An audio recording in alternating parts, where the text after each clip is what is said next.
One very interesting set of points within Philip K. Dick's Address the Android and the Human have to do with the status and the potential of kids, of youth, of young people. And he's writing this in the early 70s. So I'm an example at this point in time in my early 50s of the very edge of the kids that he's talking about. He's also talking about those who would be 10 years, 15 years older than me, the very end of the baby boomers, the beginning of what we now call Generation X. And Dick talks about them as being a reason for a sort of optimism within a society in which we are becoming more and more closely enmeshed with our machines, and which is eroding the distinction between android on one side and human being on the other, not just as an abstract sort of individual thing, but also promoted within our society in a variety of ways. He discusses psychotropic drugs that are used to control behavior. He talks about the state. He talks about other entities. He talks about the technology that is enabling this. And he sees the kids as a way, or actually not even a movement, but a tendency for resisting what he calls the wholesale production of the android life form. And so we should remind ourselves of something that's encapsulated here in one statement. Becoming what I call, for lack of a better term, an android means, as I said, to allow oneself to become a means, to be pounded down, manipulated, made into a means without one's knowledge or consent. The results are the same. But you cannot turn a human into an android if that human is going to break laws every chance he gets. Androidization requires obedience. Most of all, predictability. It is precisely when a given person's response to any given situation can be predicted with scientific accuracy that the gates are open, he says, for the wholesale production of the android life form. What good is a flashlight if the bulb lights up only now and then when you push the button? Any machine must always work to be reliable. The android, like any other machine, must perform on cue, right? So youth is able to resist this in some way. And to go to a passage that we're going to look at a little bit more later on, he talks about Walt Whitman's marching to the sound of other drummers, and he says it could be rephrased this way: falling not in response to unexamined, unchallenged alleged verities, but in response to a new, an inner, and genuinely authentic human desire. And he says youth, of course, has always tended towards this. In fact, this is really a definition of youth. So he's not just talking about the kids of his time. He's talking about adolescents and even young, adults as this body that, because it's to some degree, you could say, alienated or repressed or has other reasons why it doesn't buy into the society, resists what he's calling androidization. And this is a good place to look at something that he's also calling a new individuality. We could talk about kids these days, and kids these days is a great expression because it's perennial, right? The kids these days are the ones who I'm teaching in my college classes, and 20 years from now, they'll be talking about kids these days themselves, and there'll be a new breed over and over again. So we're looking at the kids of the 70s that Dick says that he's spent a lot of time with, and they are inspiring him with optimism. We're also talking about kids in the past, and we're talking about kids in the future. And all of us, most likely, have been those kinds of kids to some degree at one point or another.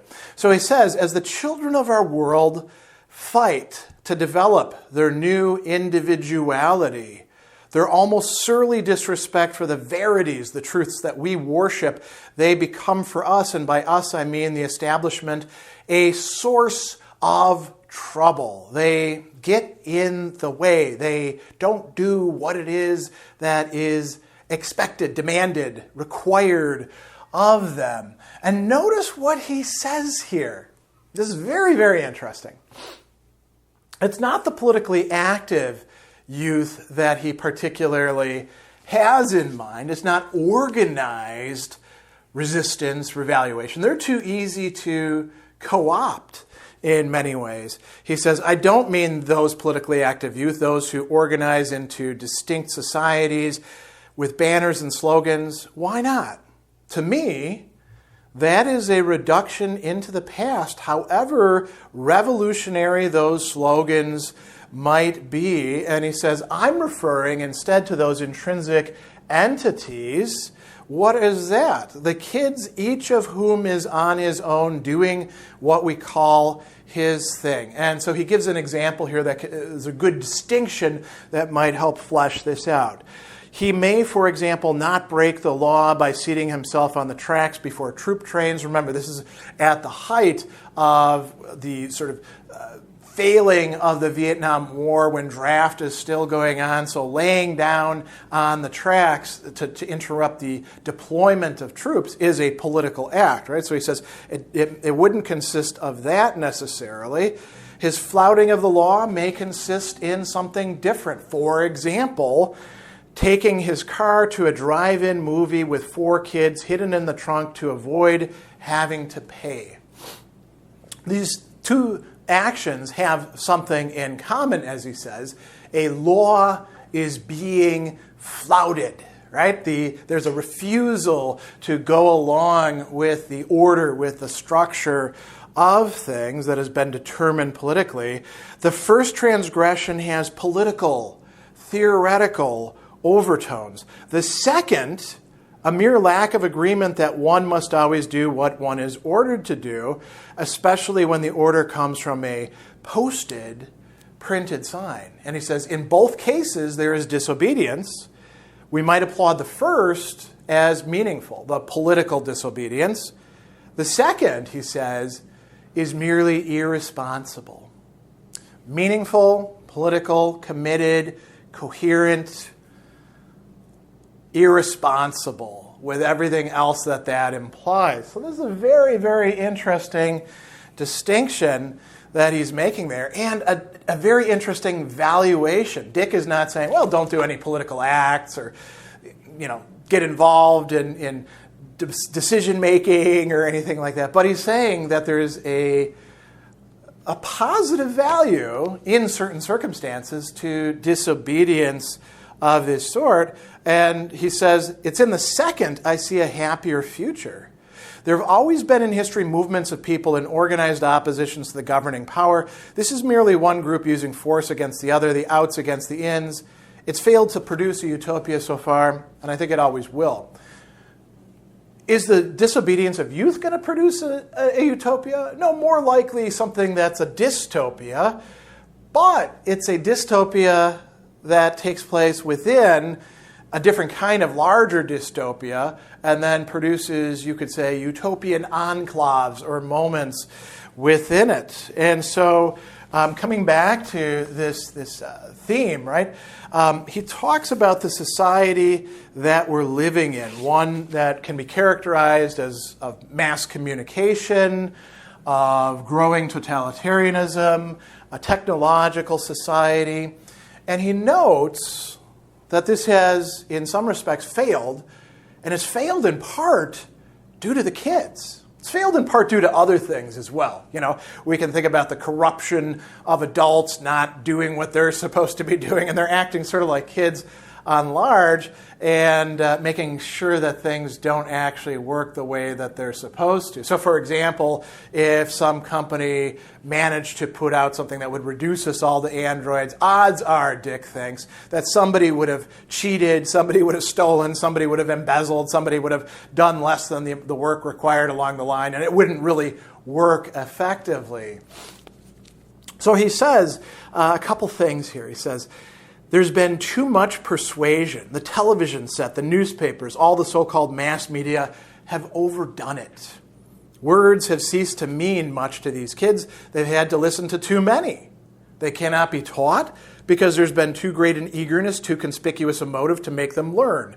The anti-utopia science fiction writers of 15 years ago, and I was one of them, he said, foresaw the mass communications propaganda machinery grinding everyone down into mediocrity and uniformity, but it's not coming that way. Why not? So he's got a great example here. While the car radio dins out the official view on the war in Vietnam, the young boy is disconnecting the speaker so he can replace it with a tweeter and a woofer. In the middle of the government's harangue, the speaker is unattached, and as he expertly hooks up better audio components in his car, the boy fails even to notice the voice on the radio is trying to tell him something. This skilled craftsman of a kid listens only to whether there is distortion, interference, or a frequency curve that isn't fully compensated. His head is turned towards immediate reality, the speaker itself, not the flatus voci dinning from it. Right? So the mass communication society is losing its effectiveness, you could say. Right? And we can think about how does this apply in our day of social media and interconnectivity through the internet and mobile devices. Right? Then he says something else interesting about totalitarianism. The totalitarian society envisioned by George Orwell in 1984 should have arrived by now. The electronic gadgets are here. The government is here, ready to do what Orwell anticipated. So the power exists, the motive, and the electronic hardware, but these mean nothing because progressively more and more so, no one is listening. The new youth that I see is too stupid to read, too restless and too bored to watch, too preoccupied to remember. The collective voice of the authorities is wasted on him. He rebels. But what is the motive for the rebellion here in this technological, totalitarian mass communication society? It's not, well, it is for some, political, coherent, ideological, right? And they would like to replace the powers that be with themselves as powers, Dick thinks, deep in their heart. Maybe they don't say that on paper. But he says, the rebellion is not out of a theoretical, ideological consideration for most of the youth, only out of what might be called pure selfishness, self-centeredness, looking at one's own thing, plus a careless lack of regard for the dread consequences authorities promise him if he fails to obey. He cannot be bribed because what he wants he can build, steal, or in some curious, intricate way acquire for himself. He cannot be intimidated because on the streets and in his home, he's seen and participated in so much violence it fails to cow him. He merely gets out of its way when it threatens, or if he can't escape, he fights back. And so here's another prime example. When the locked police van comes to carry him off to the concentration camp, something that's characteristic of totalitarian society, the guards will discover that while loading the van, they failed to note another equally hopeless juvenile has slashed the tires. The van is out of commission, and while the tires are being replaced, the other youth siphons out all the gas from the gas tank for his souped-up Chevrolet Impala and is sped off long ago. He says, the absolutely horrible technological society, that was our dream, our vision of the future. We could foresee nothing equipped with enough power, guile, or whatever to impede the coming of that dreadful nightmare society. And here's where it gets very funny. It never occurred to us that the delinquent kids might abort it out of the sheer perverse malice of their little individual souls. God bless them. And he gives an example here of the phone freaks. These were people who figured out, back when there used to be pay phones, they figured out how to hack the system and make as many free phone calls. Back then you had to pay for long distance calls and you had to pay to use the pay phones. As many free calls as they would like to make. They found a way to break things. They found a way to steal. And so Dick ends up saying that what he foresees ahead, he says, speaking in science fiction terms, I now foresee an anarchic totalitarian state ahead. Now, that seems like a contradiction in terms, doesn't it? What we call an oxymoron. An anarchic, no rule, perhaps against any authority. Totalitarian, where it's not just that there is a hierarchy and order, but it's totalizing. It's supposed to extend to all society. How can the two of these coexist together? Well, there's going to be government. There's going to be all sorts of things like government, like local governments and institutions and corporations, and pick whatever you like, political organizations. And on the other hand, there will be the anarchic desires, actions, impediments, wrench in the gears, things that youth are putting forward, and perhaps some adults who remain like that. And so he talks about, this is where we get some really interesting positive content. He says that if we're in the process of becoming a totalitarian society in which the state apparatus is all powerful, arguably the case for many people in our society right now, here's what Dick says: the ethics most important for the survival of the true, free human individual, so maintaining some sort of very important value, would be what? Cheat, lie, evade, fake it, be elsewhere, forge documents, build improved electronic gadgets in your garage that'll outwit the gadgets used by the authorities. That's the anarchic part, right? If the television screen is going to watch you, rewire it late at night when you're permitted to turn it off. Rewire it in such a way the police flunky monitoring your transmission, it mirrors his living room back at his house. When you sign a confession under duress, forge the name of one of the political spies who's infiltrated your model airplane club. Pay your fines in counterfeit money or rubber checks or stolen credit cards. Give a false address. Arrive at the courthouse in a stolen car. Tell the judge if he sentences you will substitute aspirin tablets for his daughter's birth control pills, or put his honor on a mailing list for pornographic magazines. He's talking about all these different modes of rebellion. And then he says, results should be interesting, shouldn't they?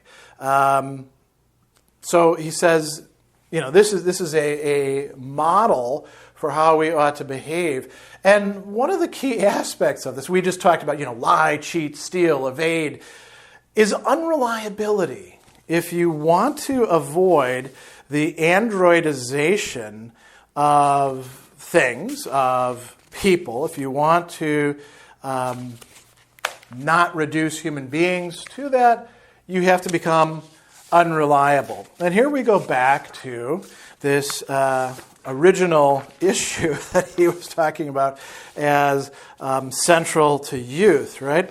If you become unreliable, then you cannot become the android, because the android is supposed to be there to do the same thing over and over again. And so this is why he says, this is what I wish to say to you here today. I wish to disclose my hope, my faith in the kids who are emerging now, their world, their values, and simultaneously their imperviousness to the false values, the false idols, the false hates of previous generations, right? He talks about a tremendous spirit of optimism that I feel so urgently and strongly, that our collective tomorrow exists in embryonic form in the heads, or rather in the hearts of those kids who right now at their young ages are politically and sociologically powerless. He goes on and he says that we need to actually understand how they are keeping human nature alive in some way. And this is where we should think about something. So he is, as I pointed out in the beginning, writing in the early 70s. He talks about himself as living among these kids in some manner. They are a source of trouble. They're doing their thing, right? They're irresponsible. And he says that we can put whatever label we want on this. It could be laziness, short attention span, perversity, criminal tendencies. It could also be, as he talks about at the very end in the thing, a sort of merriness. And here we go, a spirit of merry defiance, of spirited, though not spiritual bravery and uniqueness, talking about the girl who steals all of the Coca-Cola, right? Those kids have grown up. I'm I'm one of the youngest of the kids that he's talking about, you could say. I was, 2 or 3 when he gave this address. How should we read this now? How should we interpret this now? How should we understand this? Have we accelerated? Have we intensified this mass communication, growing totalitarian technological society? Who are the kids who are reacting against it? Should they be more anarchic rather than political? These are all a set of open questions that we, as we read and reinterpret this wonderful address by Dick, have to think through in our own time.